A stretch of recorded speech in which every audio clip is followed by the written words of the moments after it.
circle message.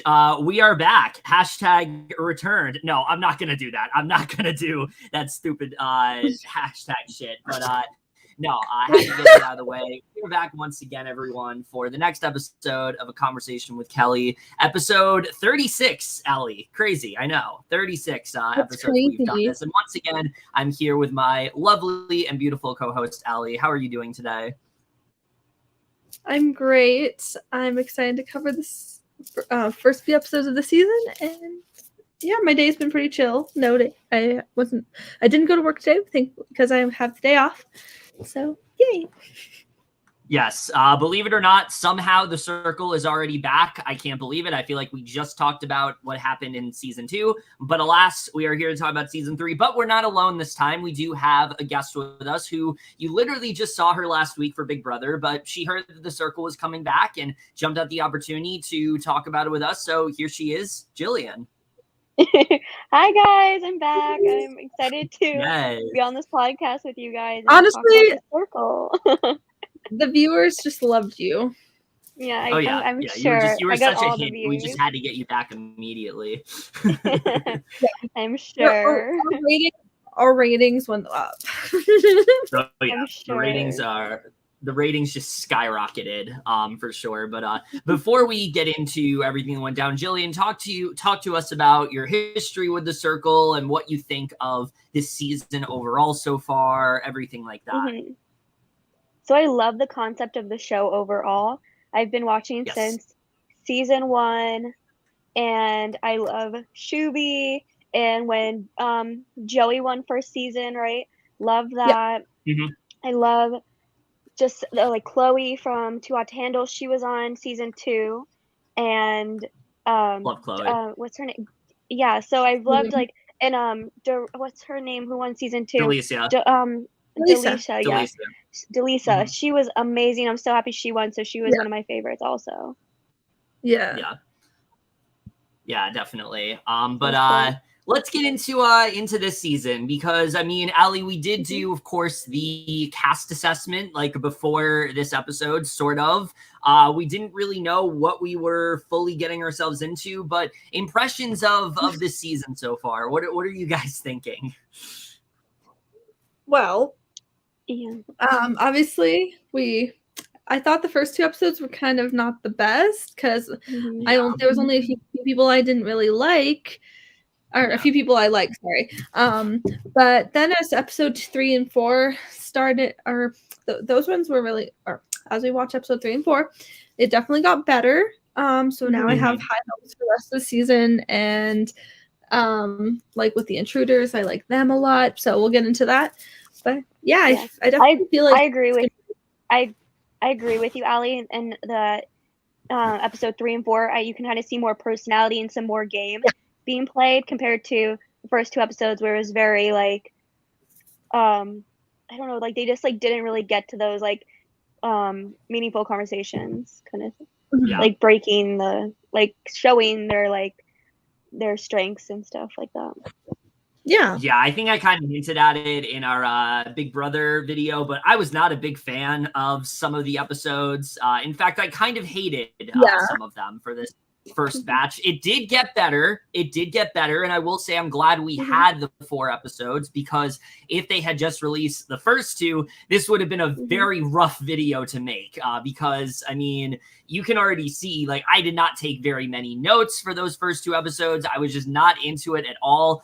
But I will say, I think it picked up a little bit more around the last 2, and I think that it does make me a little bit more hopeful for this season. But I guess we'll just get into it right now. So similar to what we did last time, we are going to go through each individual person, and then we'll get more into what ended up happening. So we're going to start off with our first person. I'm going to introduce one, then Allie will introduce the next one, and we'll do it that way. We start off here with Calvin. He is 30 years old, a private chef. He's also a trainee firefighter. He's usually very good with charming women, with his confidence, which he very much demonstrates in this episode. His plan to be very genuine, but won't be afraid to manipulate a lot of people in order to win. He sets up a profile and decides to pick a picture of him at his sister's wedding, and he's going to make it known that he's a private chef and he wants to play as himself. What are we thinking of Calvin so far? I think he comes off really strong. Sorry. I think he comes off really strong. And I think that can be really intimidating for people. So I think he has his like if he plays too strong immediately, it can be bad for his game. Mm-hmm. I think so too. Yeah, I agree with that. At first, I wasn't like big on him, but then later on in the episode, I started to like him more. So I do think he'll make it pretty far. He seems to be connecting well with everyone, but we will see. But yeah, so far I do like him. Yeah, no, my thing, I really like Calvin a lot. I really liked his energy throughout these 4 episodes. I think the only thing that's really hurting him is that I really think he should have like picked one of these professions. He should not go in saying I'm a volunteer firefighter, but I'm also a chef, but I'm also this, because people just don't believe it. And I think if he would have just come in as a chef, I think he would be in a better position towards the end of this week than he really is. So I do fear for him, but I think he's extremely likable. He's a very genuine guy. He really cares a lot about these people, and that's something I really do love. Like, he generally does care about the people that he's playing with and like their well-beings and things like that. And that's something I really do admire. But I definitely do fear for him with the way he's been playing this game so far. But I like him. He's a lot of fun to watch. He's definitely one of the better people in this first half. Oh yeah. I like his conversation with Rush. What I forgot her name. Rush something. Roxanna, yeah, we'll get into that. Yeah, I agree. But who's the next person, Allie? All right, our next person is Michelle. She's 52. She's from South Carolina and a stand-up comedian. She has the mind of a 20-year-old and looks at Southern people in a very positive light.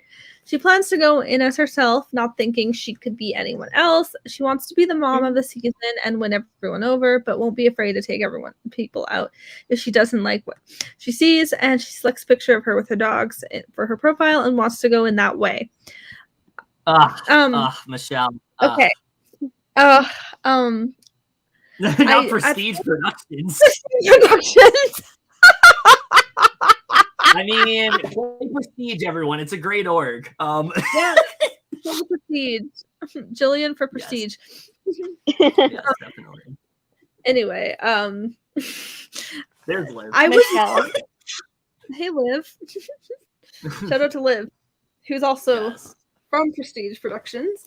We do love. But anyways, getting back into Michelle. At first, I was not really a fan of her. I just thought she was just kind of going to be a little irritating. But then, as episodes go on, she definitely became one of the nicer people and really genuine and everything. Like, I will obviously get into what happens, but I like her now. I didn't really like her at the very start. Oh man, where do we begin with Michelle? I agree.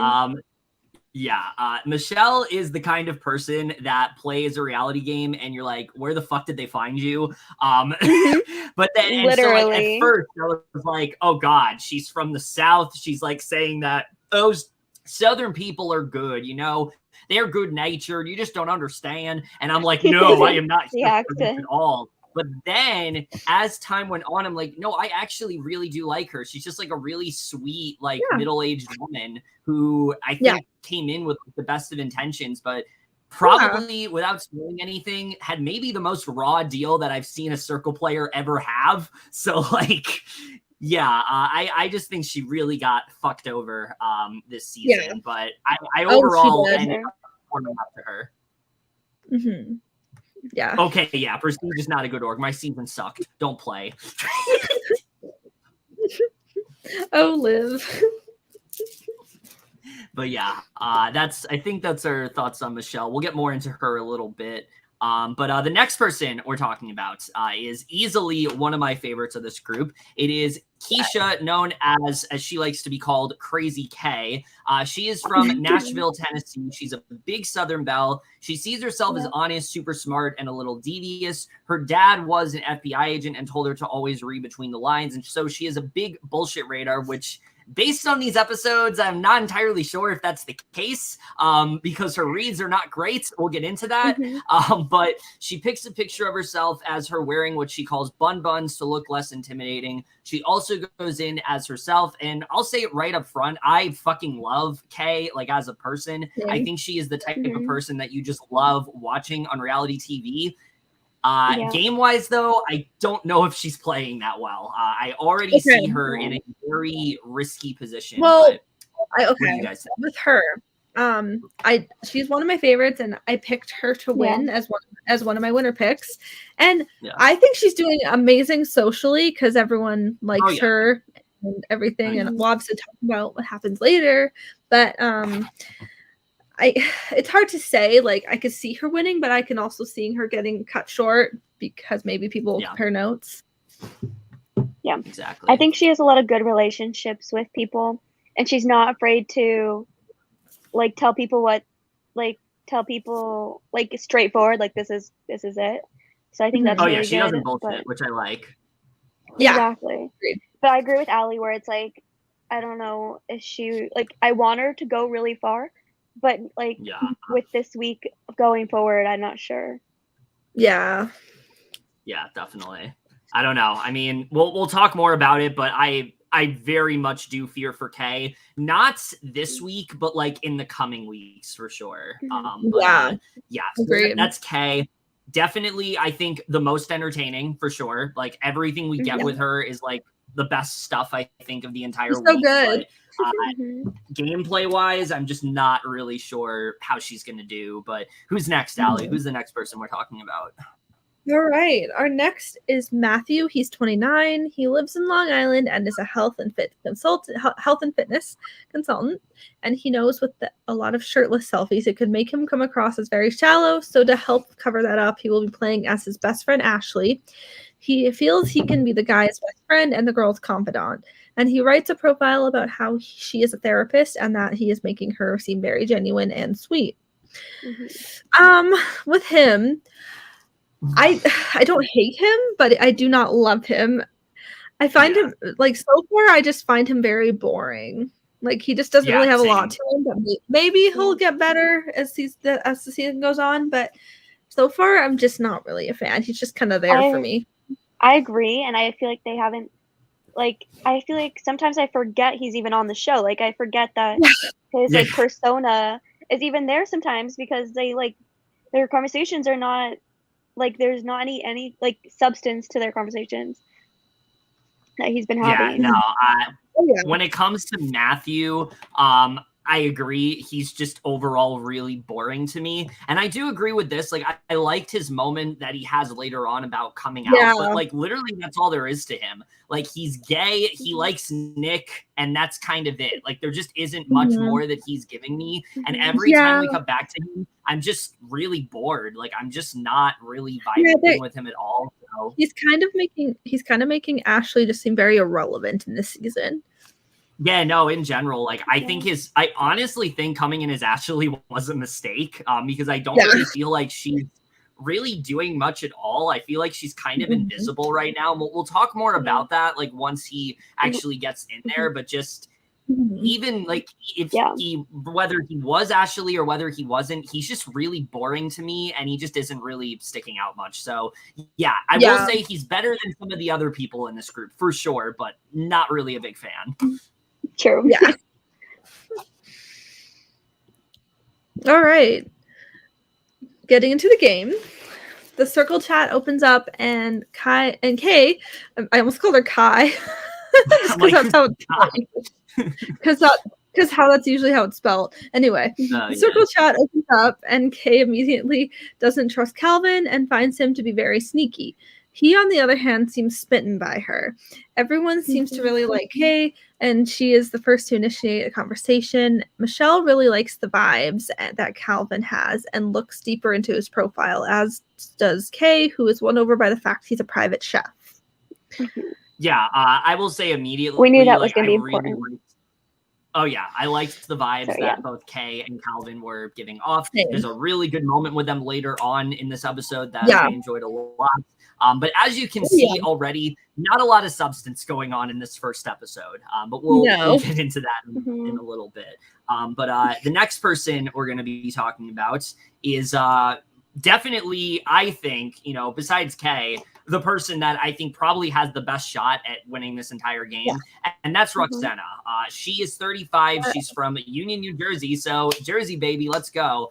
She's only 4'4", though, because of a condition she has called androchondroplasia, which is a form of dwarfism.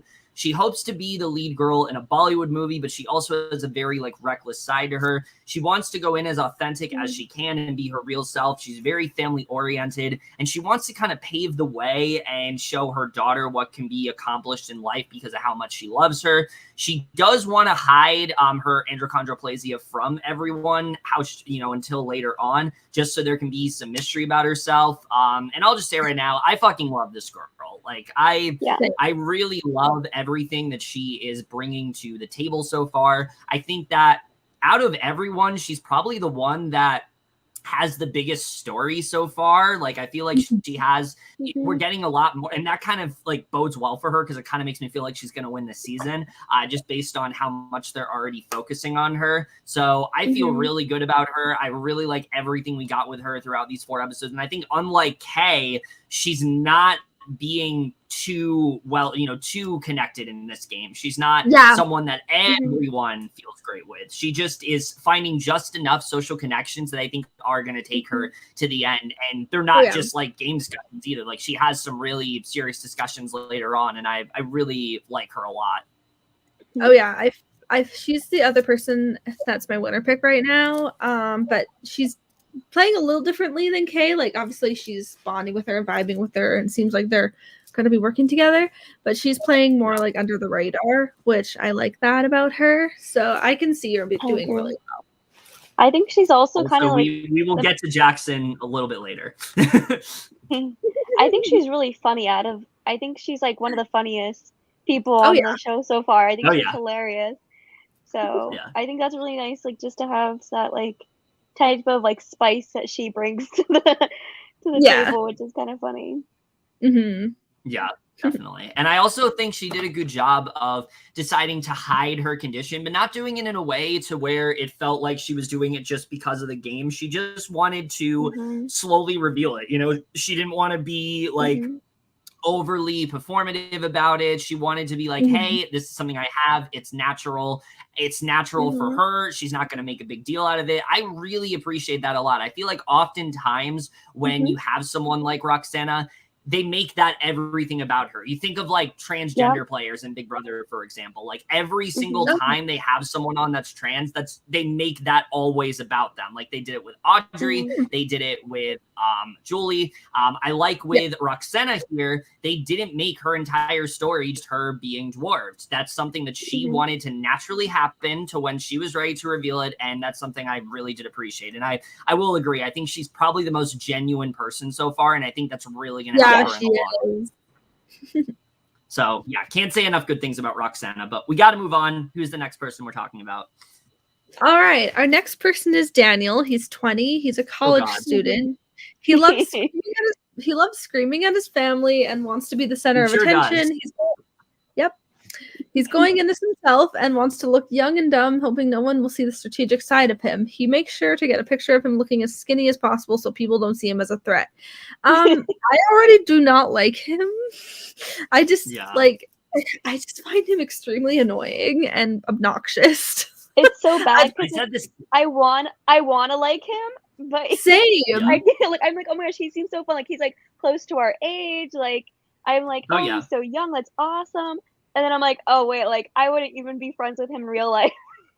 There's a I said this to Allie when we were watching it. He just does not feel like a real person to me throughout these first few episodes. He feels like a cartoon character. It feels like he's playing up just how overly energetic he is and things like that. And I'm just not really here for it at all. I will say he grew on me a bit later on into the episodes, same. but he throughout the majority was kind of insufferable. Yeah, there's a moment later that makes me grow on him a bit, but we'll see. Yeah. But that's about He's it. like, he plays the whole like innocent, youthful card a little bit too much, I think. Yeah. And but And like, it at feels first really I thought it was fucking really fake. I thought It it was does. funny at first. I was like, oh, that's funny, LOL. But like then it was like, okay, this is too much. Like you're trying too hard. Yeah.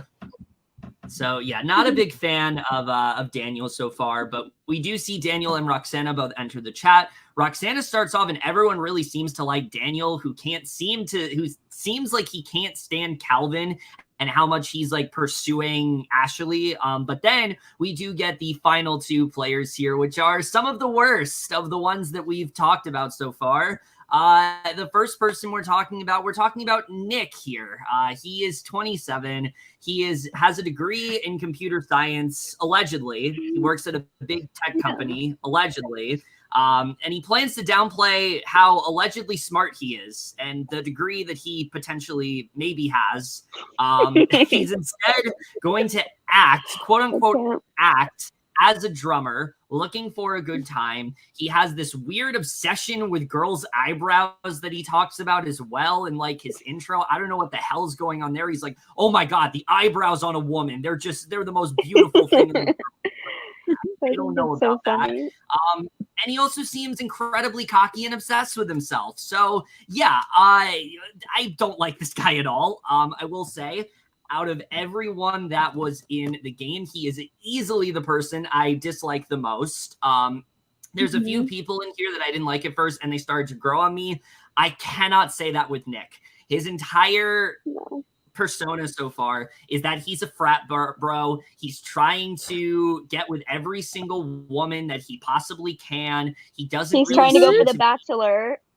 Yeah, he doesn't really seem to be playing the game much. And again, similar to Daniel, he just doesn't feel like a real person to me. He just feels like a stereotype. Like he feels like a frat bro that you would see in like fucking Big Brother and that they would edit in like a certain way. I do not like this guy very much at all. There is nothing that he has done to win me over. I don't understand like the majority of the people's house, in the majority of the people in the game's like obsession with him. I don't like him at all. He says he wants to be like goofy but not too flirty, and it's like, dude, you're already coming off way too strong with that. So he's on the wrong show. He's like, he is definitely my least favorite in this game. I just don't like him at all. I find him very annoying, very obnoxious, like even more than Daniel. He's like flirty when he shouldn't be, because he's just like trying. He's honestly trying to be a frat boy. I don't think drummer was also the right why do I feel like watch him be like some actor who just came on the show for. True, literally. I just don't think drummer is the right occupation he should have chosen. No. Yeah, no, that was a really I don't know why he chose that. To go with his profile picture, like it's awful. Like I get you don't want to say that you're like supposedly that like a computer science whatever, but like you could have made up any other profession that would have been more relatable to his photo, like possible. Yeah, I'm looking forward to the end of the season where we find out he's in a big tech company, but he's just like an intern. Like it's not even anything that big, and then he just like played that. It's like, I feel like that's what this is. Like I can't say for sure if he's in a really good position. That's great, but I feel like this is some guy that like hypes up his job a lot, and it's really nothing that special. So like I don't know. I don't like him at all. Yeah, definitely. That's exactly what I'm getting from Nick right now. But yeah, not a fan of him very much at all. And I'm not a fan of these next two people we're gonna be talking about either. Who are the last two people here, Allie? The next people are Ava is 25 and her sister is Chanel. She's 42. God. Going into the circle I was together. scared you guys liked them. Sorry. Going into the circle, Ava is a singer-songwriter and an influencer, and Celeste is the one who manages it. They both love the difference in age since Chanel's older and wiser, and however, they are going into this just Ava. They also hope to use Ava's flirty tendencies as a strategy. I mean, both of us did somewhat like them at first, but then they got extremely annoying and obnoxious, like Daniel and Nick. Like at first they seemed fun and just like bubbly, but then their true colors showed. But yeah, so far this episode I didn't like hate them until like later on. So that's really it. This is what I'll say about Ava and Chanel is that after watching this, like I was talking to a few people, it turns out Ava was on America's Next Top Model, and it shows because she does not really seem like someone that is well equipped for a social strategy game. I feel like Chanel was doing most of the work here, and it also doesn't help that both of them are extremely annoying, and I just couldn't stand either of them for a while. I at first enjoyed their back and forth, just the idea that like, oh, you got a younger sister, then you have the older sister, like they're not on the same page in life and things like that, but it wears thin very quickly, and I just feel like similar to quite a few people, it just feels gimmicky. Like it doesn't really feel like they're bringing anything to the show. And after a certain point, they felt extremely irrelevant. So yeah, I was not a fan of them at all. And I don't think they should have gone in as like just Ava. I think it would have made far more sense if they just went in as like themselves, like as sisters. I think it would have been better that way because it just did not work out. Yeah. I agree. It would have been cool if they like had 2 people in one profile. Yeah, that'd be cool. Yeah, definitely. That could have been cool.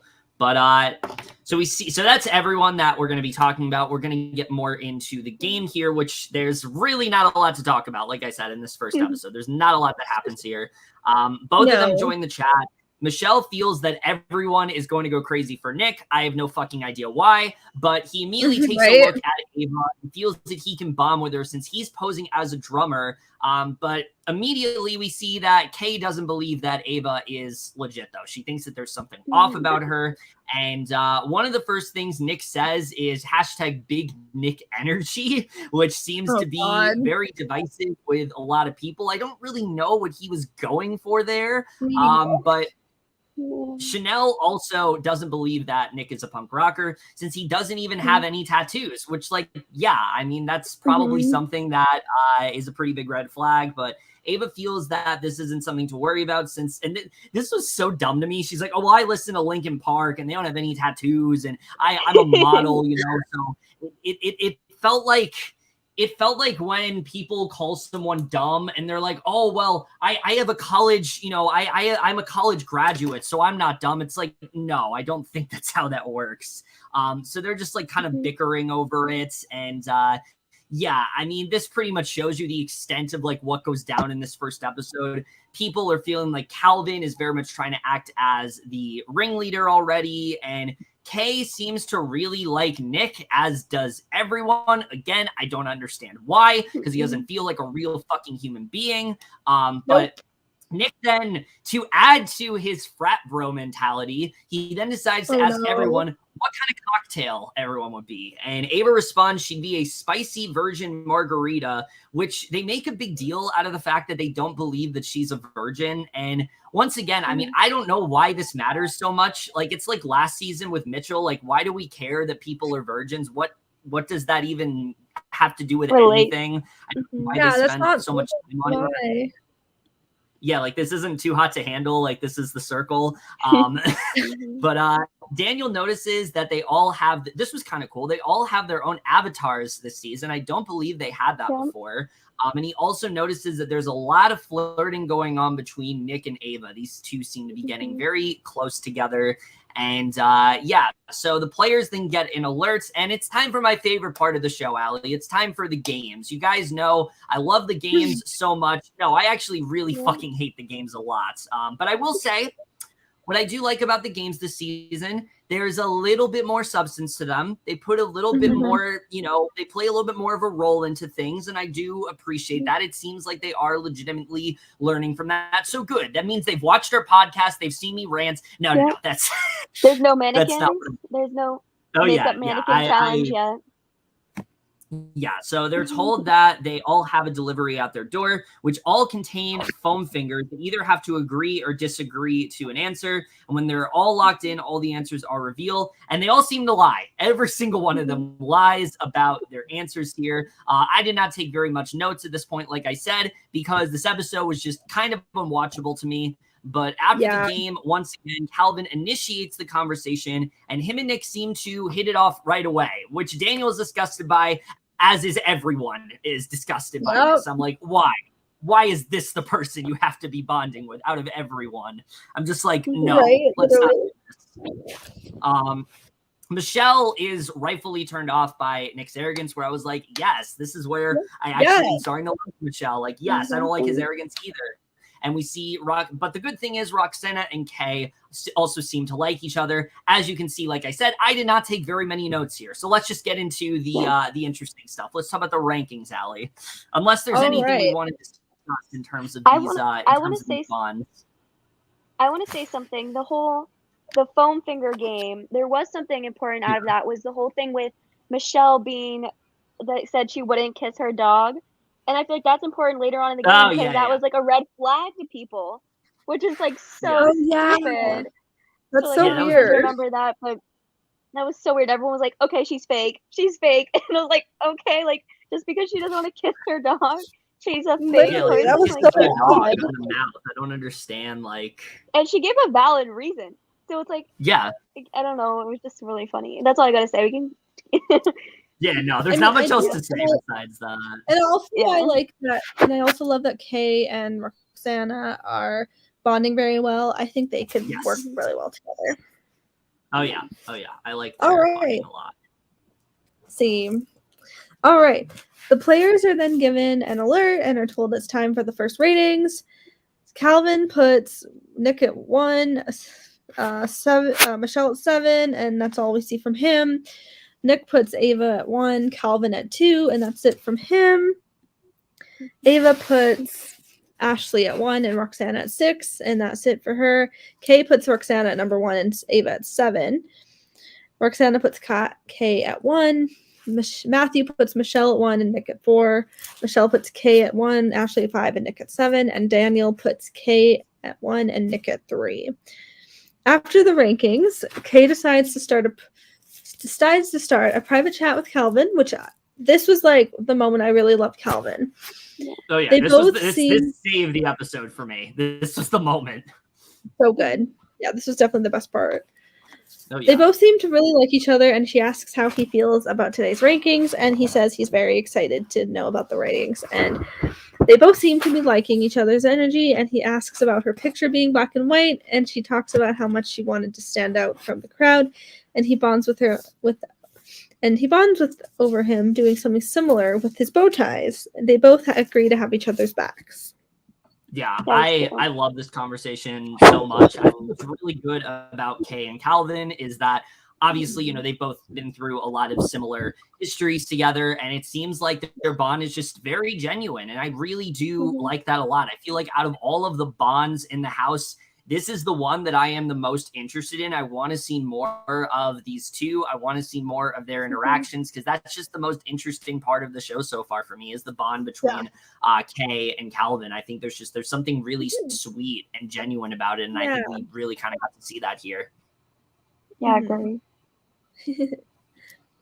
The official rankings come out, and they are as follows. I'll go like from 8 to 1, like this show. Yeah, go backwards.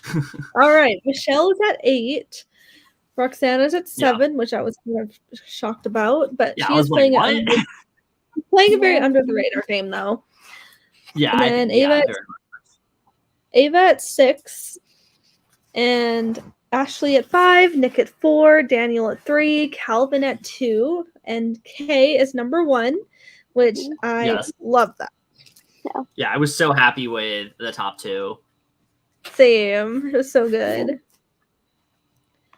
The players are given an alert that this season, Kay will be the sole influencer for this round, and she has to choose one player to be blocked. And I liked this. I liked that they had like someone that had to be the sole influencer. I thought that was kind of like a fun idea what they did with it. So she does weigh through all of her options here. She could block Calvin because he's one of the top competitors, but they literally just formed an alliance, so obviously she's not going to do that. She also feels that she and Roxanna bonded very well, so she's not going to take her out. She feels that Nick could be her biggest competitor and feels that Ava could kind of be a catfish, so she likes Michelle, how authentic she was about her dogs, and she wants to keep Ashley. Daniel also hasn't talked to her at all. So there's a lot of options for what she can do here, but she does ultimately decide to block Ava. She just didn't want to have to do it, but figured she wasn't really who she said she was. And this is really where we get into the fact that, like, Kay's reads are not great here. Because, like, yeah, technically Ava's a catfish, but she's also not, because Ava's a real person. Yeah. So, right. Yeah. I mean, I just think that. I mean, I don't even, and this is when I didn't actually hate Ava. So I was kind of just hoping she would just go for block someone else. But I mean, now, like, how Ava and Chanel are kind of annoying. Like, they get way more annoying in the next episode. I'm fine with her blocking them first, or fine with her blocking them first. I was fine with it too. I just didn't really understand why she thought she was a catfish. Like, what was the sole reasoning? They didn't really explain that. It could have been how they were talking or something. I guess. They made it seem I guess they just made it seem fake. Yeah, I would have thought her reasoning was more because of, like, the budding relationship between, like, Nick and Ava, and she didn't like that. But maybe. Yeah, that was not the case. But yeah, before Ava and Chanel, the players were given an alert that Ava can meet another player before she leaves. Chanel feels that they should just go and visit Kay, since she was the one who did block them, so they know that she is in fact legit. So they walk into what they think is going to be Kay's apartment, and we get what is easily one of the dumbest twists I've ever seen, where they are pulled into a secret room, but they are told in true circle fashion that they're going to be given a second chance and now literally can clone themselves with another player. Now, I will say, I know that apparently the UK did this. This was something that they did last season. From what I've heard, they've done it a lot fucking better, and I certainly hope they did, because the way that it turns out here was honestly unwatchable. Like, this episode 2, I legitimately hated. It was so hard to watch. I really hated what they did. I absolutely hated this twist, and, like, what goes down, I find it really heartbreaking, and I hate it so much. Yeah, I mean, I think it just ruins. It just ruins the game. Yeah, it really does. I think what they should have done was, like, pick someone who's, like, not in the worst position and choose to kind of clone them. But what they decided to do is that they do ultimately decide to do Michelle, since people already think that she's a catfish anyway, which I did not get that impression from. Like, I didn't think people thought Michelle was a catfish. They just saw what she said as, like, kind of a red flag.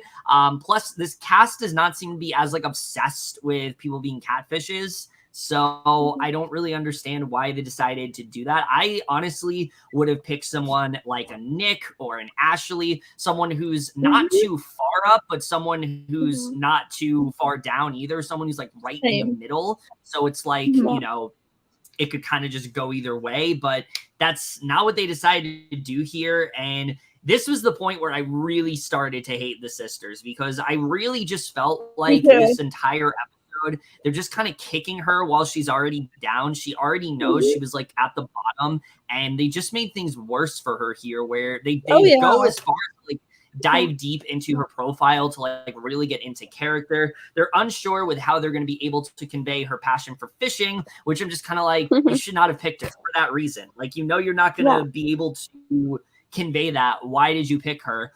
But they do sympathize with her passion for family and friends. That's something they very much agree on, as well as, like, her passion for cooking.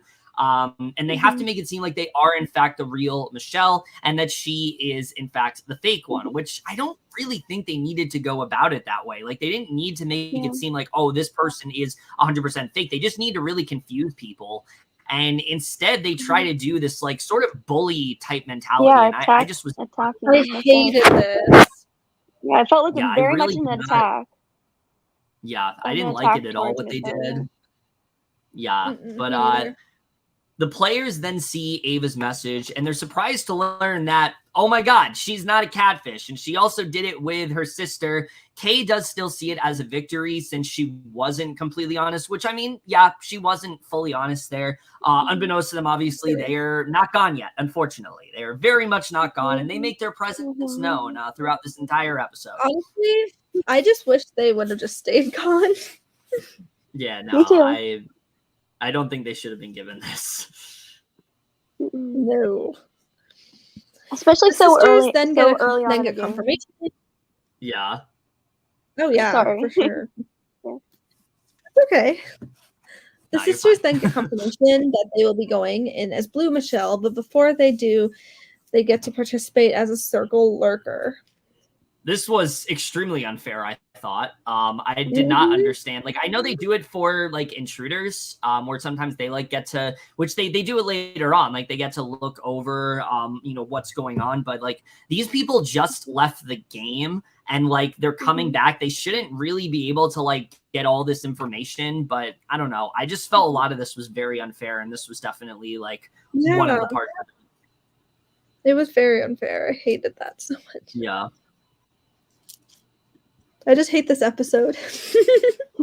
There's a lot of things I hate about this one. Me too. Kay messages the chat and still thinks she has caught a catfish. Nick is a little heartbroken that Ava is gone with how genuine she was. More like just how good looking she was and how he wanted to flirt with her. That's literally what it was. Definitely. Yeah, he doesn't care about people being genuine. No, he does not. Like he's on the wrong show.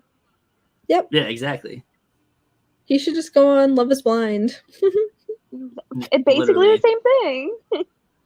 Yeah. Or Too Hot to Handle. Yeah, I just pick one of Netflix's other shows that isn't The Circle. Everyone seems to be shocked that they weren't really catfish. The sisters feel everyone is kissing Kay's ass. Like, okay, which is girl. kind of true. I mean, yeah, but Kay is just nicer. Yeah, exactly. All of the players get a critical update and are told to not turn off the circle. They then are greeted with the new Michelle. And this is where the episode for me became really just kind of hard to watch after this. Like, again, it really just felt like they were bullying her and like attacking her and not really keeping it game related. And I really wasn't here for it at all. Like, it was just really hard to watch. It was so bad. It was getting really like personal too. Just like, yep, it was mean. Yeah.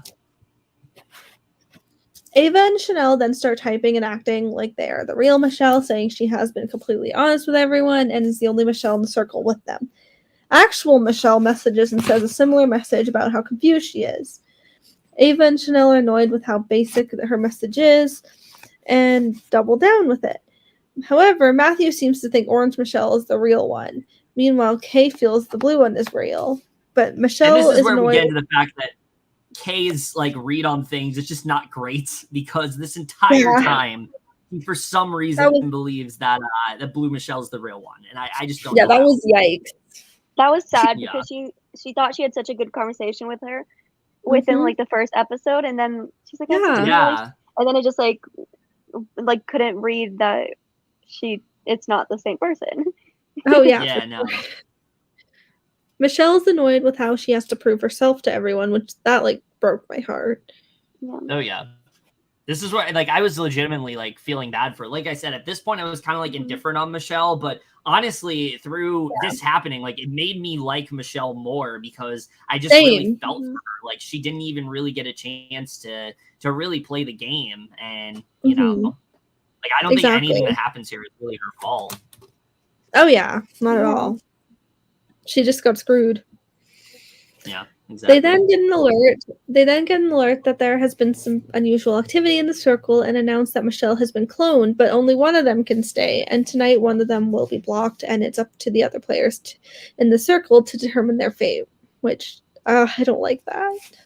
Yeah, I really hated this a lot. Like, what's the point of having influencers if just everyone's gonna decide on like who's gonna stay in the game? I just felt this whole thing was extremely unfair. I think again, the way to go about this is you can still like clone Michelle, but I think they should have done a lot more secretively. Like maybe every few hours, like other Michelle comes in and they do it like that, like kind of just like confuse everyone. That would have been a lot more fun to watch because it's like, wait, that Michelle doesn't sound the same as this Michelle. What's going on here? But because they know there's like two Michelles in the game, it just makes it really predictable with what ends up going down here. But Chanel then tells Ava that they should do a chat with all of the other girls. They decide to bring in Ruksana and Ashley, but they don't try to make it too personal since they don't know what the real Michelle has said to them, which is like, why the fuck are you making this chat then?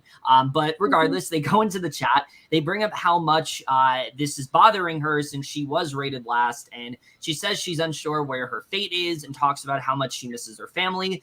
And this seems to work because afterwards, both Matthew and Roxanna are convinced that Blue Michelle is the real one. And again, I just don't know how. Like, I thought they were doing such a terrible job here. Like, they're so brief with everything they're saying. It all just feels super disingenuous. And I just didn't understand, like, how people were really falling for this, you know? Yeah, it was just like, it was so odd. Yeah, but we do then get this moment where Michelle starts a chat with Daniel, and he's very unsure why she should want to trust him, but is hoping that he can form a bond in case she stays. He tells her that he believes that she's between a rock and a hard place from the get-go, and he believed that she was truthful since she wasn't really trying as hard, and she says that they have a strong connection with their sense of humor, and he said that he has been down since the Ava comment, and he seems to believe her after this conversation, especially with how well they were able to connect, and she hopes she's able to do as well of a job with everyone else. And at this point, I thought, okay, Michelle's going to be fine. You know, she has Daniel in her back pocket. It seems like those two are vibing really well. Not exactly the case here, because then something worse happens where, like I said already, this episode was really hard to watch, but then this game happened, and this is the point where I think they took it way too fucking far. And I'm not just talking about like Ava and Chanel. I legitimately think this game was like really hard to watch, and I think they really should not have done this. But basically they play a game where they have to tell each other a story behind the picture, and I don't know, something about this just really did not sit right with me. The idea of going through her entire life history and like changing events of what happened. I just thought of like how I would be in that scenario. Like, I would be so upset over what happened, but it would also feel like really like demoralizing because you know the truth behind those pictures. And especially if people like aren't believing you, it just would really become, it would it's really frustrating. It would be terrible. very uncomfortable. So she talks about this trip to the Bahamas that she took with her husband, while Blue Michelle just talks about how her husband surprised her, which again, I feel like it came from the heart. Very obvious that Orange Michelle was telling the truth, but for some reason that's not the case. I think things really take a turn for her when you get to this wedding. And Blue Michelle says that it wasn't even a wedding picture. Like, they literally say this was at a school dance in like the 80s, literally changing up her entire story. And for some reason, they seem to doubt the real Michelle's wedding story, not believing the picture was taken 20 years ago. And I will say, I think Calvin was onto something there, because it's like, yeah, I mean, at face value, that picture does look old. Like, it looks like it's from the 90s. It looks like it's from, you know, the 2000s, but again, everything about this was just really disgusting to me. But we then get to this fishing picture, and this worries the sisters since they don't know much about fishing at all. Blue Michelle talks about this fishing trip and how much her family takes it seriously. And this seems to win over the cast, but it's also complete bullshit, because in reality, it's a picture she took of a bass she caught because no one believed her. I also believe that she says that like her family isn't even into fishing. Like, they think she's crazy for it. So again, just so much changing of events here. This whole thing just was so unnecessarily cruel to me. But the cast feel that Blue Michelle's responses are more genuine because of her love for her family, while Orange is trying too hard, which again, I didn't understand. Like, if I was in their position, I'd be looking into all of the details. I would be like, all right, where are the details? Does this make sense? And Blue Michelle was like just way too general, I feel like. I don't know. What do you guys think? I didn't think this made sense. I just found this was just really cruel, like, overall. Like, the whole thing was just awful and was handled terribly, and like, it was just not right at all.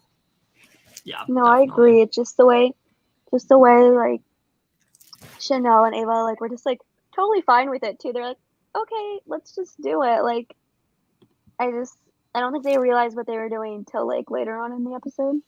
Yeah. Definitely. Yeah. Calvin wants to start a chat with Daniel and Nick and calls it the Wolf Pack. He talks to them about how he feels they are the funniest people within the cast. I am sorry, but no. Yeah. Nope. No, not at all. Not even close. Nick then asks who they all like. Calvin talks about how much he's liking Kay, and Daniel felt this was obvious, and Nick says he really likes Ashley. Daniel that says conversation was so awkward. What girls what girls do you like? I'm like, what show Right? is this? Like, Yeah, literally, like, why are we like, so concerned about this? Daniel's so like, weird. I don't know. It was so random. Yeah, he's like, well, I'm not into girls, but Yeah. Right? it was such an awkward conversation to watch, you know? They were like trying to get him out. It was like, so what about you, Daniel? I was like, why are they like being all like, I don't know. Yeah. Daniel says he'd be surprised if anyone had the hots for him. Calvin jokingly says Michelle and the two dogs would like him. They then shift the conversation to Michelle and talk about how they feel about bringing Blue Michelle in for some friendly conversation, as they don't really feel good with her. However, Calvin feels Orange Michelle is the clone based on the wedding photo. Nevertheless, they do add Blue Michelle to the chat. This was so weird. Like, why are you adding her to like a whole fucking alliance that like you want to like run the game? Like, isn't that like you don't even know where Blue Michelle stands with you, especially like if you even have the slightest doubt that like she's not sincere with who she says she is. Like, I don't understand why they brought her into this. It was just like this should have been like a one-on-one with like Calvin. This is the one thing I didn't understand about Calvin is just I feel like he's trying a little too hard to like be on good terms with everyone, and this was just not the way to go about it. Yeah, I thought that too. I was like, oh, why are they like, oh, like Michelle got invited to the Wolfpack gang? I was like, how, like, that really exposes them. I thought the same thing. Yeah. I was like, why would they want to expose their group chat? Yeah. Like, all male alliance very much scream like fucking the Pretty Boys or something like that to me. They like, literally it was very. When they brought fake Michelle in, they were literally just asking to be like exposed. Yeah. Ava and Chanel join, and Nick immediately brings up what they feel Orange Michelle messed up with during the game. They bring up how she decided to lie about a relationship with her husband, and Calvin brings up the year the photo was taken. They lie and say the picture was actually her prom photo, and the year was 1986. This makes Daniel feel very conflicted. Which I don't know why. Like, he had that really good conversation with Michelle. He should be able to tell like which is which. I just feel like a lot of these people were just way too sketched out, and it just was like again really hard to watch for me. Yeah, they wavered between. They just like, and at the end of the day, they just didn't even care either. They were like, I don't care which one goes home. Yeah, that's how I felt. Pretty much. Definitely. They also lie about the name of her son and how she sees Daniel just like him. And that was this was like easily like the most gross to me. Like they literally changed the name of her son. They literally like lied about all this shit. Yeah, that was disgusting. It's like you're taking it way too far at this point. Oh yeah. Real Michelle then starts a chat with Kay, Roxanna, and Ashley. Roxanna tells her to bring up some background about her comedy, and she brings up how she began doing stories about her families, and they told her to do stand-up for about 4 months in South Carolina. They seem to believe this. However, Kay still isn't convinced. Roxanna tells her that this is the most honest answer she's seen from her. Yeah. Michelle feels she could be the one that saves her. Yeah, and that's what I thought was going to happen. Like, I thought ultimately they were going to find a way to where Ruksana was, like, the one to save Michelle, but we'll get into what actually happens. Mm-hmm. Nick decides to start a chat with Ashley to try to work something out since he seems to have feelings for her, not realizing she's a lesbian. He tries to bond with her. Over the fact they both got 4th place. And Matthew decides to play around with this and makes her bisexual. That's the only time I was like, okay, that was the only time where I was like, I thought he was funny and I remembered who he was. Kind of. Just because Yeah, just because I thought it was kind of funny. He was because he thought Nick was attractive, so he's like, "Yay, now I get to flirt with Nick." Like he's literally just doing it because he likes Nick. Yeah, exactly. So I thought that was funny. He's like, just because he thinks Nick's attractive, that he now gets to like change his sexuality as Ashley. So I thought it was interesting. Yeah. They seem to be bonding well. Yeah. Oh, for sure. They seem to be bonding well, and Matthew thinks this is his opportunity to be fully himself, especially since he already had feelings for him. Which, again, like, I don't think this is really going to do him any good, because I think Nick is literally just here to flirt with girls. Like, he doesn't really care about the game. Yeah, exactly. But I guess we'll see. Mm-hmm. Real Michelle wants to start a chat with Blue Michelle to see where her head is at. She calls them out on lying and deceiving everyone and kicking her while she's down after already being in 8th place. Ava and Chanel clap back with how this is a game and they all came in the circle to win. It's not personal at all, but she seems to take it very personally. Because they crossed the line between like strategic and personal. I kind of feel like Ava and Chanel didn't really care about her feelings in it.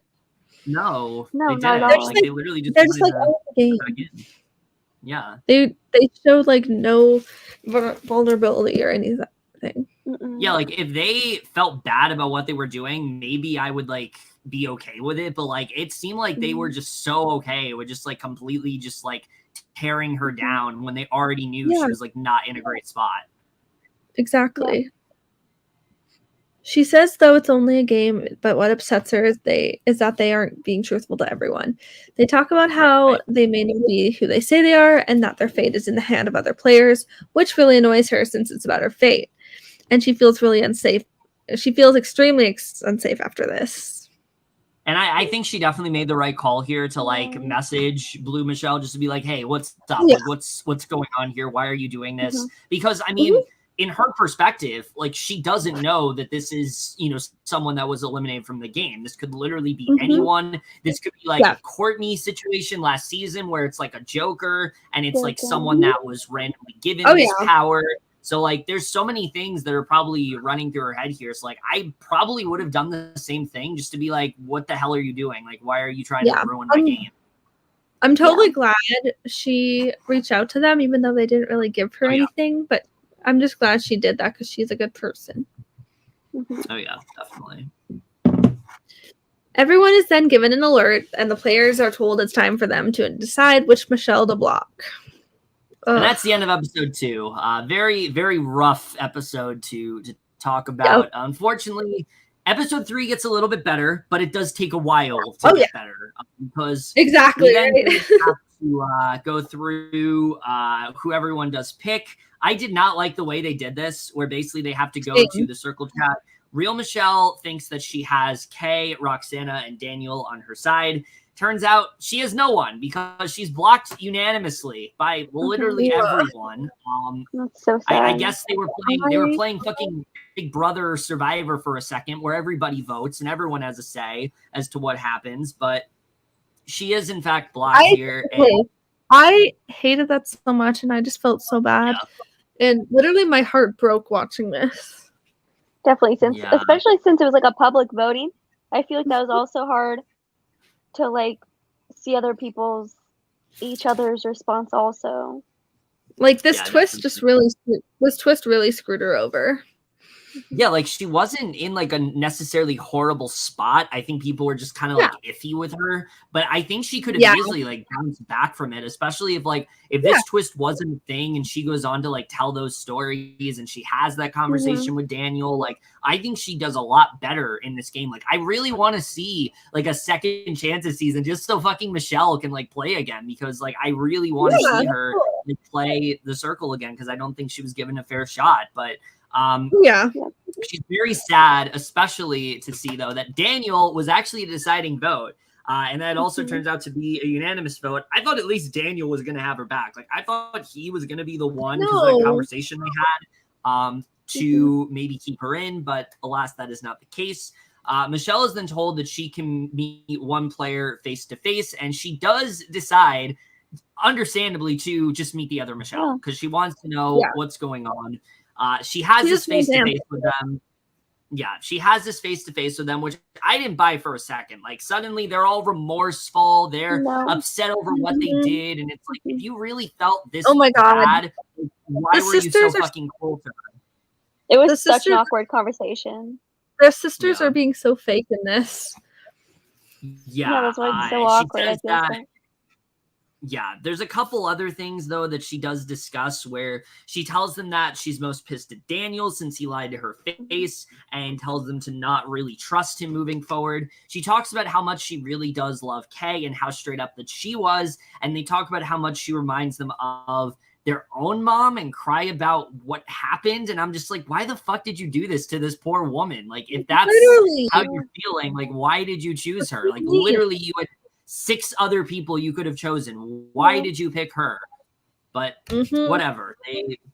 They go on about it. And with Orange Michelle out, there's only one left in the game. Although I'm going to be honest, after this point, I forget the sisters are there. They are completely irrelevant. Same. Yeah. Oh yeah. They become so relevant. Like they're barely even like talked about or shown. No, I agree. Yeah. I agree. Especially since they don't really know how to play as Michelle. Like they without having that like conflict originally, and when that conflict went away, it's like they're like, okay, what now? Like, what do we do? Oh yeah, right. And that's the other thing that, like, going back to the initial pickings, like something they should have put into play. Like, hey, we could stay here. We're gonna have to play as this person. Like, who would we pick? I think they should have picked Nick because Ava already had like such a good connection with him and was bonding with him well. Like, I think that's probably who they should have picked. So that way, I think like, so too. They don't really seem very strategic. No, not at all. I mean, they just don't seem like they're very good at this kind of thing. Yeah, so then they make it their next mission to basically try to make her the highest rated person possible. And in terms of that storyline, we see 0 progression with that. That does not seem like something we are focusing on very much at all. They all ask who Michelle went to see. For some reason, they lie. And I didn't understand this at all. Like, I don't understand why they lie and say it wasn't them. Chanel feels that this is good because no one's going to be asking them questions about Orange Michelle, which I'm just kind of like, it's over. Like, one of the Michelles is gone. It doesn't really matter if you're the real one or the fake one. Like, you're just moving on. Like, it's a new game. I don't really understand, like, you know. And this immediately, like, dawns on everyone that, holy shit, we might have blocked the wrong Michelle. And I'm like, yeah, no shit that you did. Oh, yeah, no shit. Yeah, they're all gonna feel so bad and shitty at the end of the season.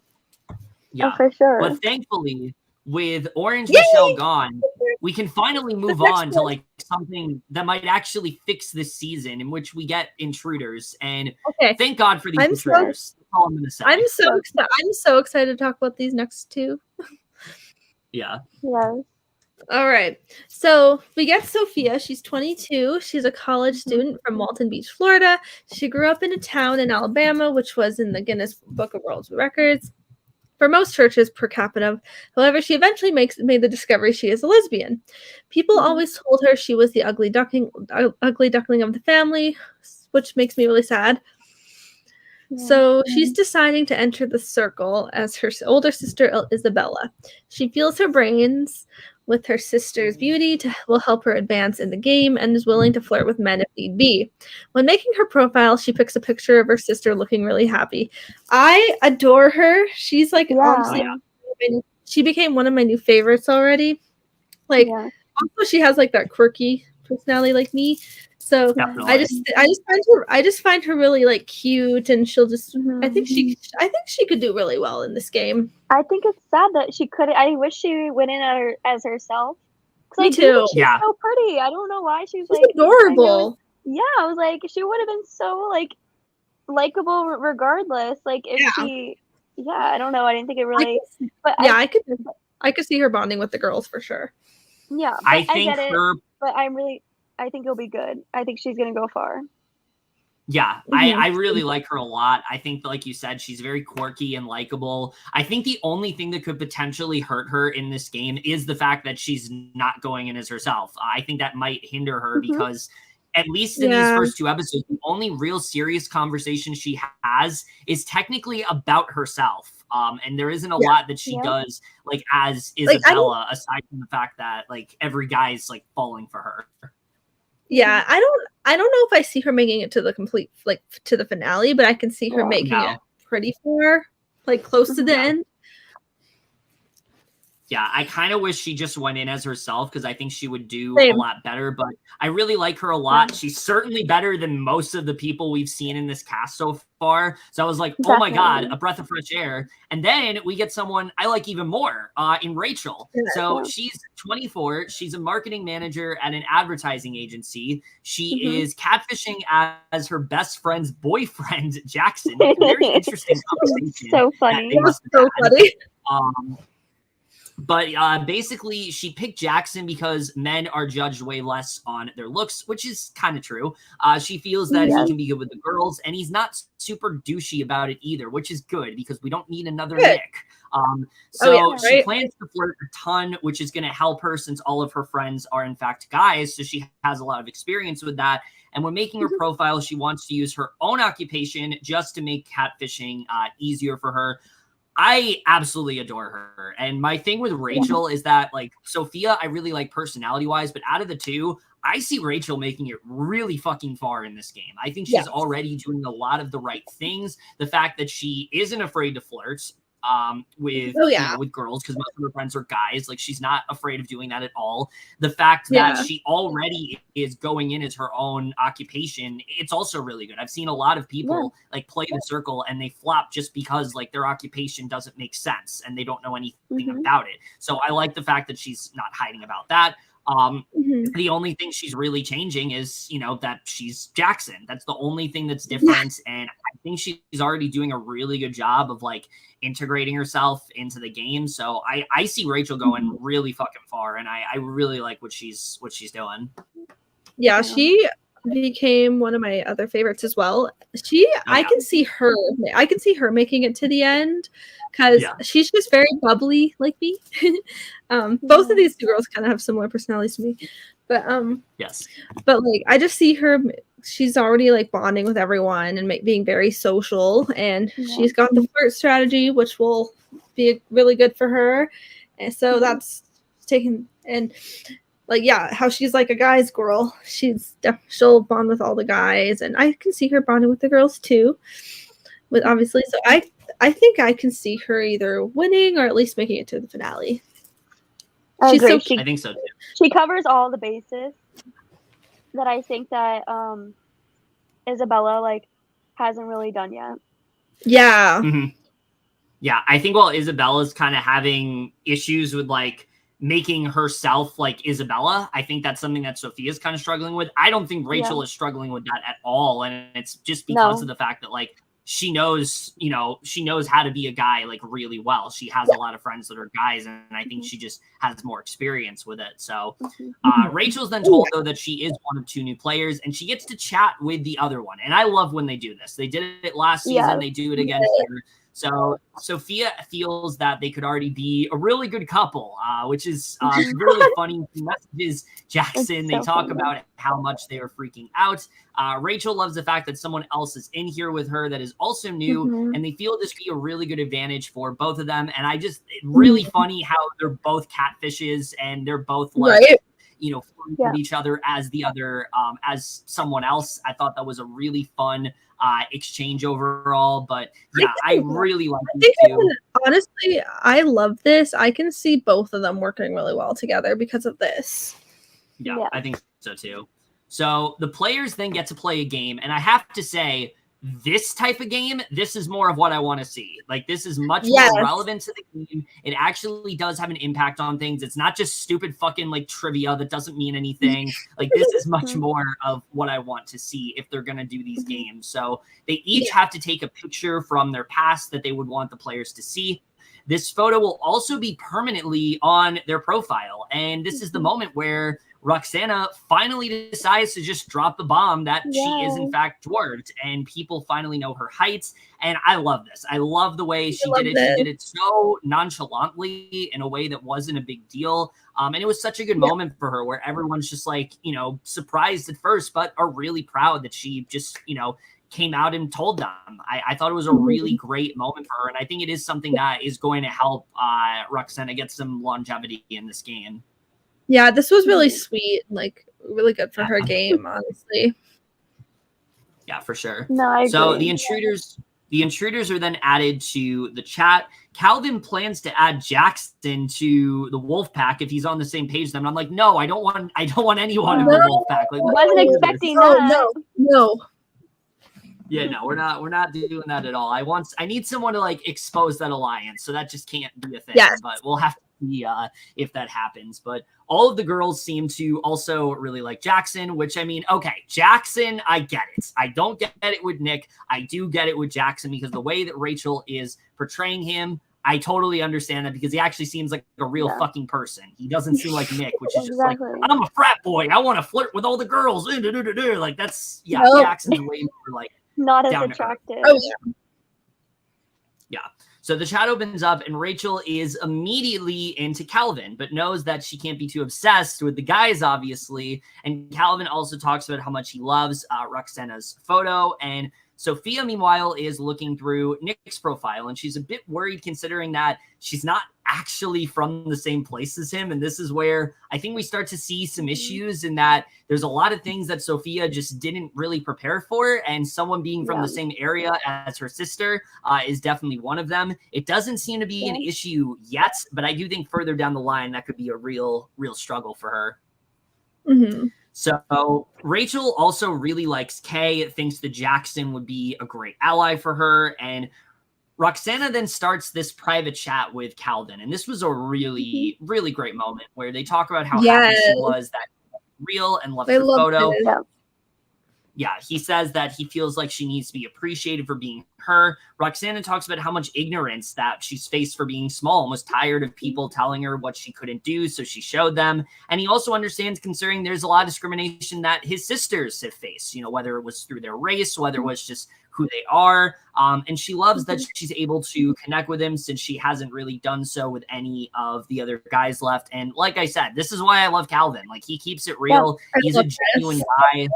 Like, I want more one-on-ones like this because I feel like we were kind of, like, as much as I enjoyed last season, we were kind of lacking that last year. Like, we got it in the beginning last season, but last season's cast was, like, very overly strategic, and I don't feel like this group is. This group is a lot more chill so far, and I think moments like this show that. Yes. You need a good balance, and I think that this cast provides a good balance. Yeah, you want, like, you want to, like, you don't want to be too game body. No, definitely not. You don't want to be fucking Courtney from last season. I know. All right.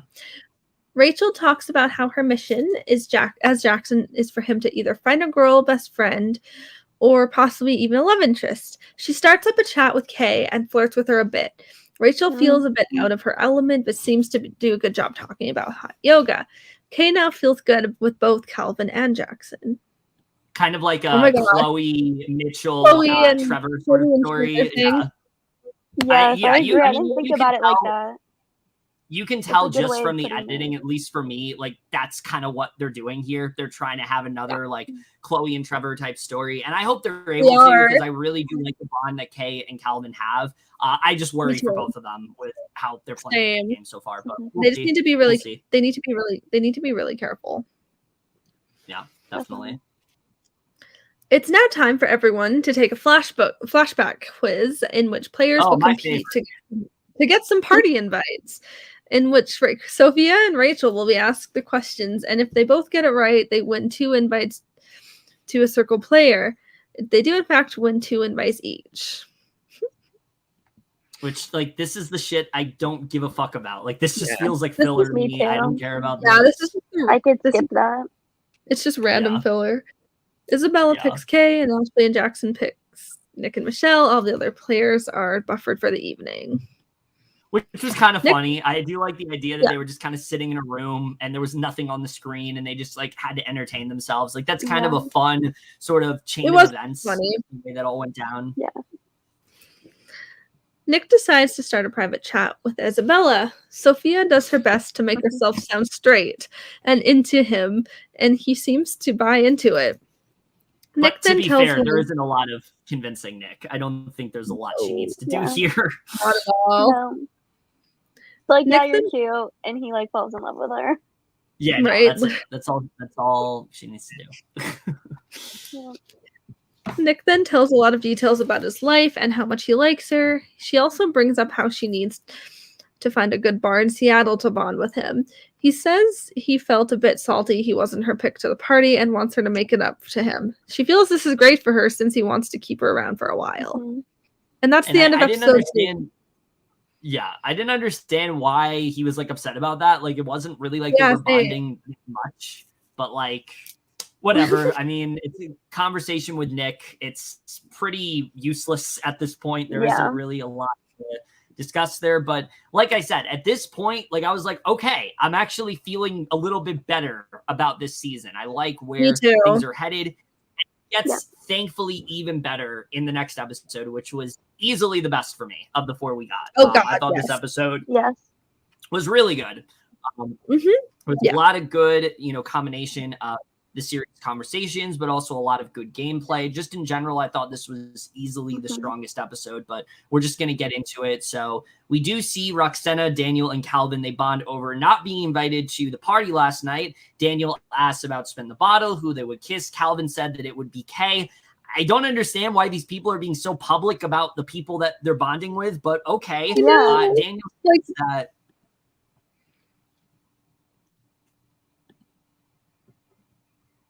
Wait, what? I'm sorry, it froze for me. Oh, it's your turn. Yeah. It's still you. So Daniel says that he would. Okay. So Daniel says that he would be worried to kiss anyone since he's actually never had his first kiss. And if he were to lose it, it would be to Jackson. And he said he hopes to prove to people that he doesn't need to make a big statement. But I'm like, you just kind of did. Like, you just did make a big statement. So, like, okay. Matthew then messages Nick, and we get another pretty useless exchange from them where he wants to play up more of the bisexual angle. And Nick tries to bring it down to friend vibes a bit because he wants Isabella to be the person that he's close to. He doesn't really want to be that close to Ashley anymore. So, yeah, I mean, Nick is literally just like a player at this point. And he talks to her about how perfect.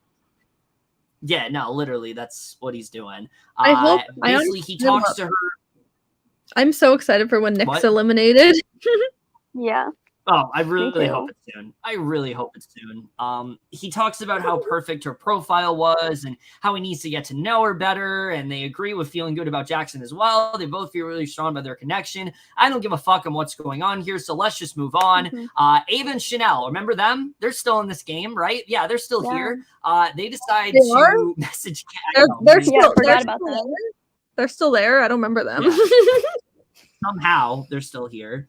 They decide to message Kay about how great they feel about the party last night. She also tells her she feels like Michelle is her mom away from home. And I'm just like, if you felt that way, then you would have known. You would have known who Michelle actually was. Didn't. They encourage her to go for Jackson. And this was such a weird conversation where to them, it seemed like they were doing it in a way where it's like, oh, we're going to really like give you advice. We're going to be the mom to you. We're going to encourage you to go for this relationship. But Kay does not like this at all because it doesn't feel genuine. It doesn't really feel like they have that personal connection anymore. She was like, they were interrogating her. Yeah, I was like, yes, she's finally seeing the light here. Yeah. So this really makes her question how she feels because she doesn't want to have to reveal her loyalties. And like I said, I really like that in this moment. They were really just, it really got Kay to be like, shit, maybe I did send out the wrong Michelle. I like that she did at least come to her senses there. But again, I don't understand why she didn't think that initially, especially with how good she felt with her. I know. Exactly. Yeah. But the players are then told it's time for a game called Honest Review. And once again, the kind of game I want to see. Like, this is what I want them to do more of, where basically we'll be sending anonymous reviews about each other and rating them out of 5 stars. And this was just such a juicy, like, 10 to 15 minutes of the episode because this was really iconic. Yeah. Some of them are harsh. Some are harsh, yeah. Yeah, but there was a lot of strategy into it, so I get it. Yeah. Oh, yeah. I thought that they were all really great. We start off with Sophia. She writes a review about Nick and gives him 3 stars about him constantly flirting with everyone. And I'm like, yeah, that's exactly his game. He's not really doing much of anything else at the moment. He's not even playing the game. He's just flirting. Mm-hmm. No, literally, there isn't a single conversation he's had that hasn't involved like, oh, where's the women? Who do you like? Who do you want to be with? Like, that's all he does. But Matthew does one about Calvin and how much of a social threat he is, and this really angers him. And I gotta say, he's not wrong. Like, he's really not wrong about Calvin. Yeah, I think Calvin handled it really nicely. He did. Yeah, I think what's really hurting Calvin is the fact that he is just such a genuine guy and he does care about everyone. And so people do see it as fake. They don't believe that he cares this much, but he does. Yeah. And that's just kind of who he is. And I think that could unfortunately be his downfall in this game, but we'll have to see. I hope this doesn't screw him over. Same. Yeah. So Kay then does this review about Daniel, and this one I really liked a lot because she feels that he hasn't been putting enough effort into the game, and I think she also knew that like people are sort of onto her. She knows like where she kind of stands with people, so she has good reads on that side of things, like how people are really viewing her. So she's talks about how suspicious. She's like proving her game a bit. Yeah. Oh yeah. She talks about how suspicious he makes her and how he is kind of flying under the radar, and that Orange Michelle went to see him, which, I mean, I think good move on her part. Good move. Like, she really did a great job of, like, framing Daniel for this and making it seem like he's in a really good spot. I think the thing that's going to hurt her is that Daniel's not really doing much in terms of strategy. And I think that could potentially hurt her overall just because of the fact that I think people know that Daniel's just kind of sliding by. So I don't know if this is going to go anywhere, but it was definitely like a valiant attempt to like try to take the heat off yourself and put it on someone else. I think this is definitely like the game to do that with. And I think especially when it comes to something like this, like she definitely picked the right avenue to do this. So I do think she did a good job with that. But Rachel then writes probably the harshest review about Calvin and says that she doesn't feel good about his multiple career paths in his profile. And Kay doesn't really like the fact that people are doubting him so much and making it seem like he's really disingenuous. Calvin gets really fucking heated about this. And like the first one, like I feel like he handled well. This one, I don't think he handled as well. I think he was just very heated, and I think it could really potentially hurt him in this game. And it does play a bit of a role later into something that happens. But yeah, I mean, I don't know. I really don't know about Calvin after this. Like, I thought he was going to be someone that just connected so well with everyone that no one's really going to see what he's doing. And he's just able to, like, get really far. After this and the way he handled it, I don't really know, like, what's going to happen with Calvin, which sucks because I really do like him. But I think he's sweet, especially since he cared so much about how Kay got a bad review. I like that conversation that they had. Yeah, definitely. So Nick then writes a review about Kay. He gives her 2 stars, probably the most strategic thing he's done all season, where he says that he feels doubtful about her and is hoping to not give her a high star rating. He talks about how fake she is, and Kay feels that Isabella might have wrote this to plant seeds in the relationships that she thought that Kay had, and I'm very fearful for Sophia after this because Kay's sort of gunning for her.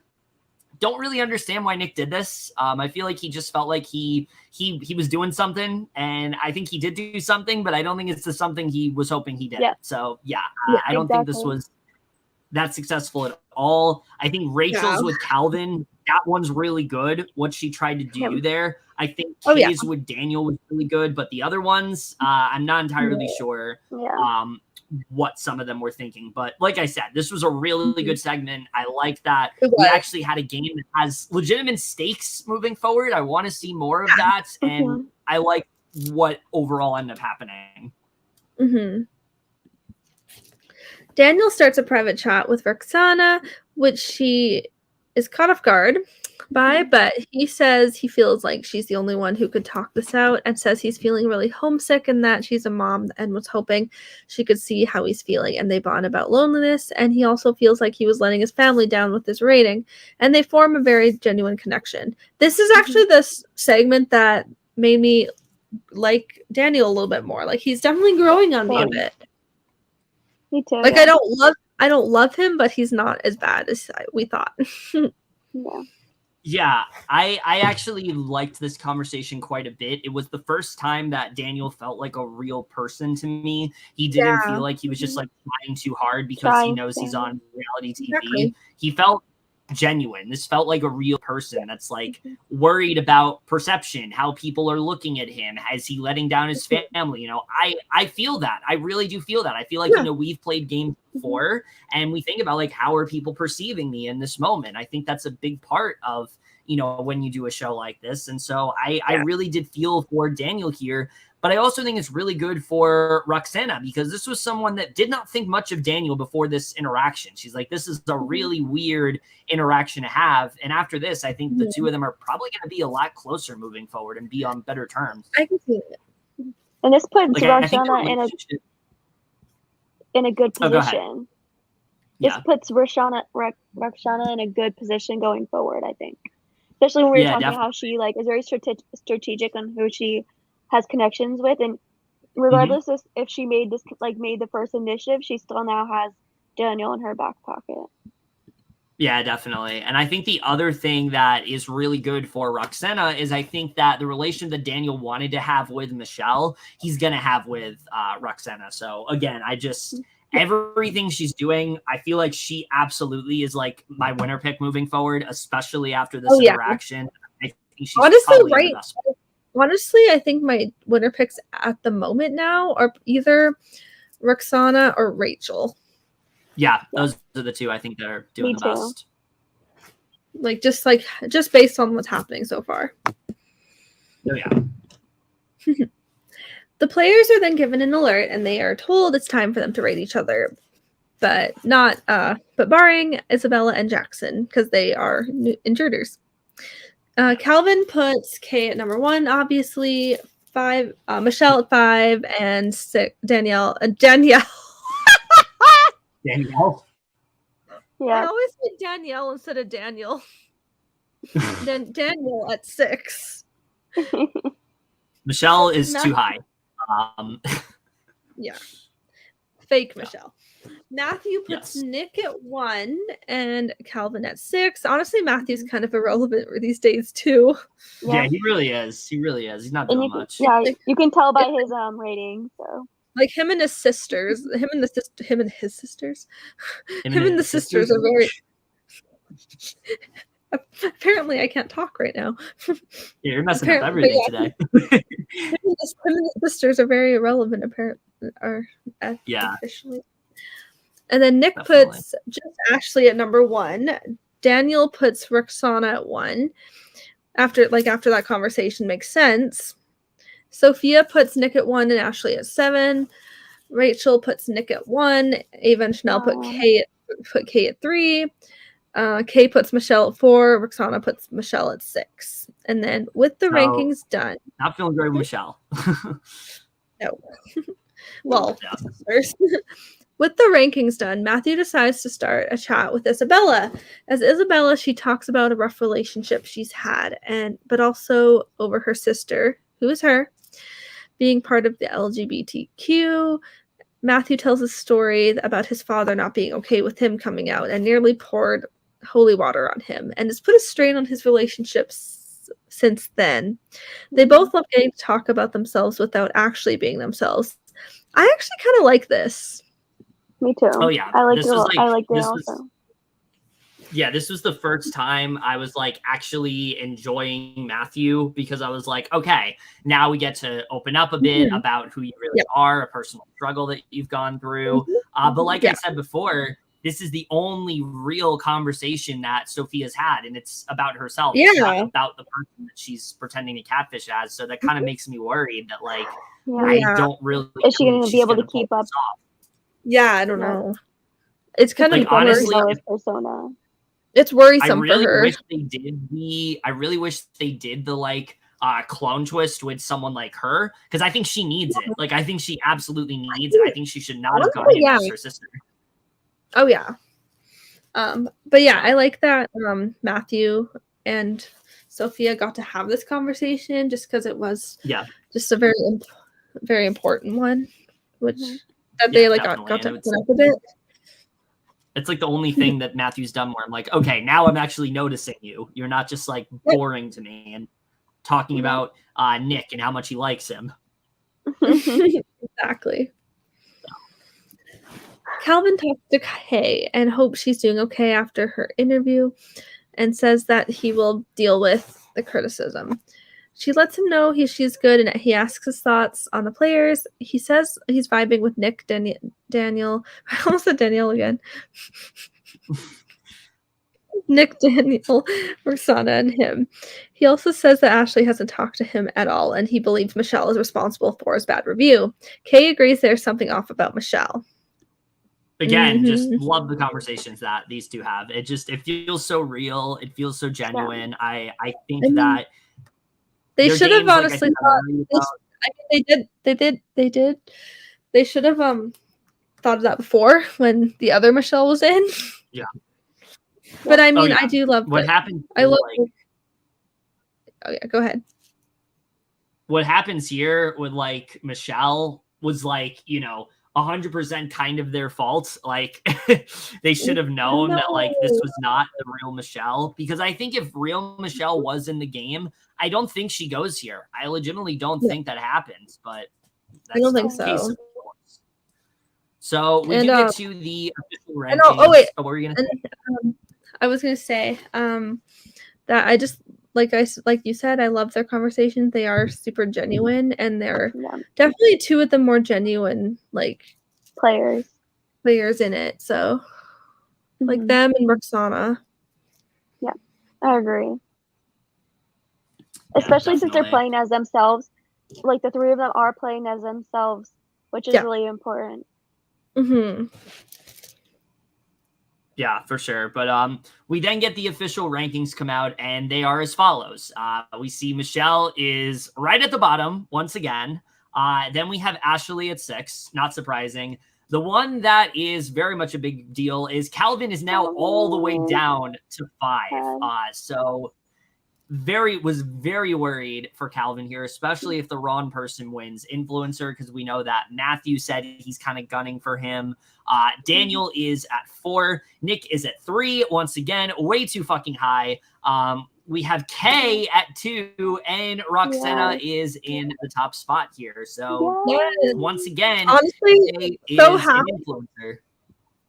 So happy that they are the top 2. Yeah, me too. It's like the perfect. I love this. So good. Oh yeah, definitely.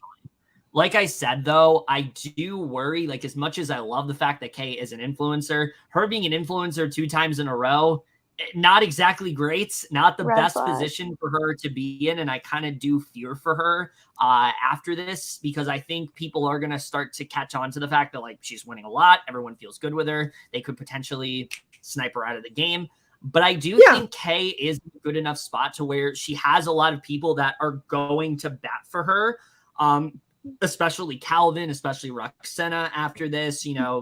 She's on good terms with Nick. She's on good terms with Jackson. Oh, yeah. I think she has those people that are good enough with her to where she's not going to have to worry for that long, but we'll have to see what ends up happening. But it is now time for Roxanna and Kay to decide who to block. They talk things over, and Kay immediately brings up how genuine Calvin is, and Roxanna agrees that they should keep him. So this is not going to be a Terralisha and Savannah situation. They're not going to wreck this relationship just through this conversation. Oh, yeah, because remember when Terralisha and Savannah were winner picks? Yeah, no, they were literally like, I was so high on both of them, and then they just completely self-imploded. But they bring up how little Ashley has shared with them, and I really don't think Matthew's getting that much farther in this game, especially because of that. But Daniel is then brought up next, and they bring up how he's a little brother in the house, but they need more from him to be fully loyal, which I agree. He definitely needs to agreed. do a bit more there that he's not. And then they bring up Michelle, and Kay says that the chat they had today was just about who she was talking to, and it's made her feel strange about her ever since. And especially the fact that she has been rated so low. Roxanna says she never felt good with her, and she's unsure if she's even the real Michelle, which I'm like, you really should have thought that over. But brings up Nick, says she hasn't felt a real connection with him and just feels like a typical bachelor, which, yeah, that's a pretty fair assessment. And they both seem to bond really well here. And they're very happy that they are both the influencers. And I think this was really good for them. Like, I think these two already felt really good with each other. But I think after this, like, they're going to feel even better. Oh, yeah. I think after this, I think they'll probably, like, really stick together. Like, I can see maybe them and Calvin making, like, a group or something.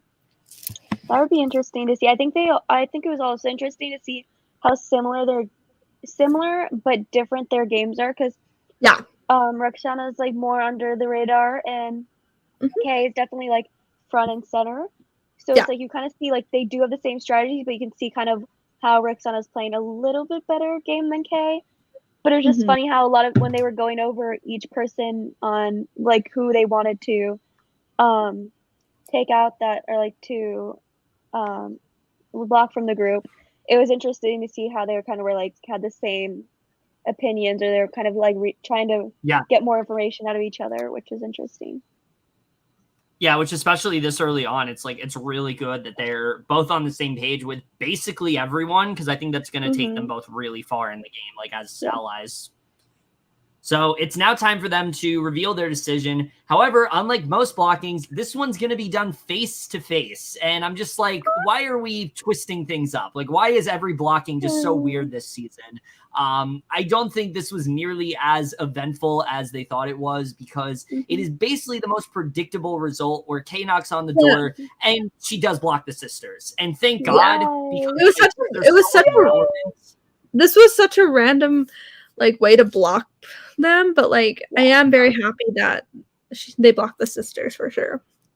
Yeah, especially since they're so relevant these last two episodes. Oh yeah. Yeah, they absolutely contributed to nothing. We didn't see any of their journey trying to make Michelle the most like popular player in the house. They didn't even try to do anything there. And if they did, I don't think the editors cared enough, because they didn't want to show much of them either. They were probably like tired of them.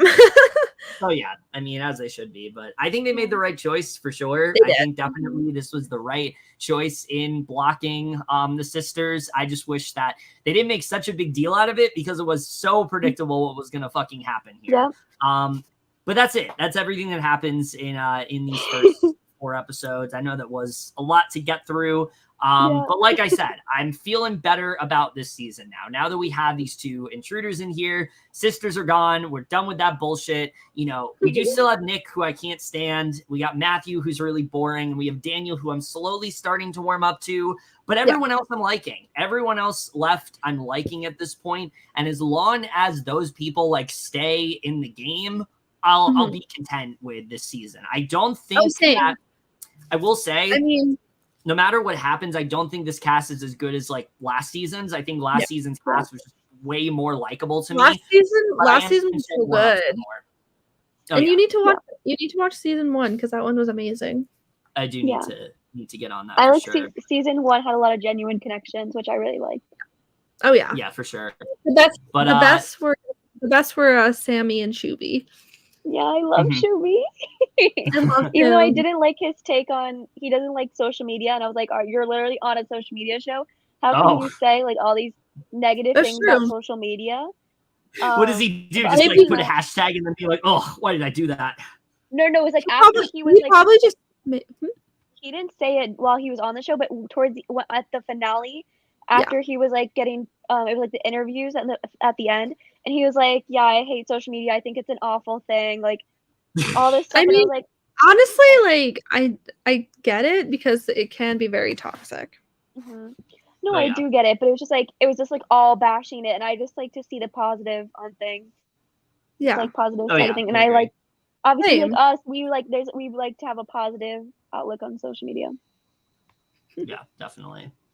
All right, but speaking of social media, we are going to give you a chance to plug your socials, Gillian, so go right ahead. Yes.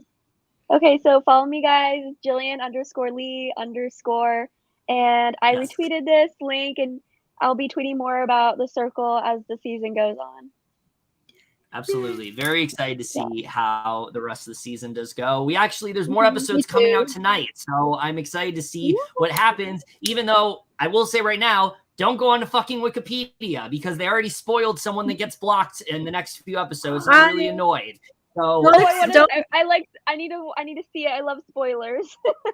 I mean, should I go look? Yeah, I want to look. I love spoilers. Sometimes there are times I don't mind spoilers, like obviously with like Big Brother and stuff, but then there are times with reality shows, I love spoilers. But with shows that are not that's reality, where I'm at too, I don't like spoilers. Yeah, exactly. Honestly, though, with Survivor, I think I don't really like to be spoiled. Yeah, that makes sense. Because that's very unpredictable with what could happen there. But yeah, always fun to have you on, Gillian. Of course, this was you're always welcome on this show, and I'm so excited for the rest of the season. I know, Sam. We'll have to keep in touch about it. I'll be following along the podcast.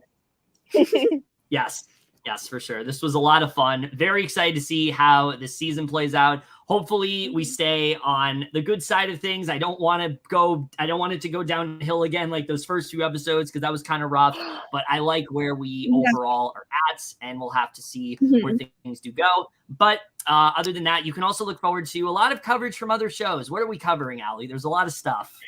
We have the rest of Big Brother 23. We have Survivor coming up. Not turning out great.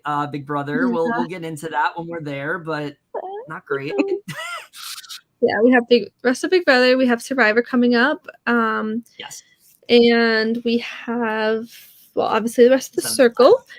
We're gonna try and celebrity. Basically, our next for the next 4 episodes, and then the 4 after that, we're going to be probably using the same guests we had last season, some of our friends. Yeah, as long as they're watching. Yeah, if they are watching, of course, if they're watching live, but we'll see. Yeah. And a couple new, and then for the finale, we're thinking of having our friend Grace, who's been on our show before, because we wanted to get her on last season for the circle, but we couldn't get her. And then we also want to get our other friend Livingston for the finale. Yeah, she's literally in the chat. So yeah, we also coverage of Ascendance Live. We're doing that as well. Yeah, we are going to have William on. He PM'd us. We are going to have him on. So he will be there, and then whoever. Papa got or he messaged William to get him on. So we're gonna, for the next episode, we're gonna probably start with a little exit interview for him, and then we'll get into episode 2, and then maybe after that we'll get whoever's eliminated in episode 2. Yeah, I think Nicole said on Skype they're all willing to do it, so that's definitely good because I was hoping we could do that. Our org music video thing, don't know when that's gonna happen, but we're still trying to. Yeah, we need to finish. I think we're gonna try and finish that off when Big Brother Disney is done, because obviously Seb can't talk about the music videos yet. Right. And then Mike and I are gonna try and cover Dancing with the Stars this season. But meeting with Melly. And then other things we'll just cover in the off season. A lot of stuff to look forward to in terms of podcasts. Like we said, September's kind of a crazy month. We knew it was going to be going into it, so not shocking that it is. But other than that, guys, that's it for this video. Hope you guys enjoyed it. We will see you guys in our next video, and we will see you guys for that. Okay, bye. Bye.